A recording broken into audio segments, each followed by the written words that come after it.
জামা পরে পরে যাচ্ছ তুই? ভাই নতুন শার্টটা কিনলাম, ভালো লাগছে তো ভাই। তো আমি শহর বাড়ি কোনোদিন যাইনি ভাই, তো শহর খেতে দেখে আমার ভালো লাগে না।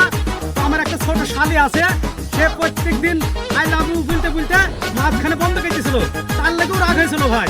তো আজকে আমার হরাম করে বলছে ভাই আই লাভ ইউ, আমার মনটা একবার গলি গেল, তার লেগে আবার আছি ভাই শহর বাড়ি। ভাই আজকে আমার গায়ে জামাটা চলে এসছে, তো আমি আজকে তোর শালিকে আইলে বলতে আমি মিলে আসি, তো কাজ যেতে হবে না ভাই। বাপ রে, নাই নাই নাই নাই নাই নাই নাই নাই, আরে নাই ভাই। কি হলো কি হলো কি হলো? আয় ওরে মা।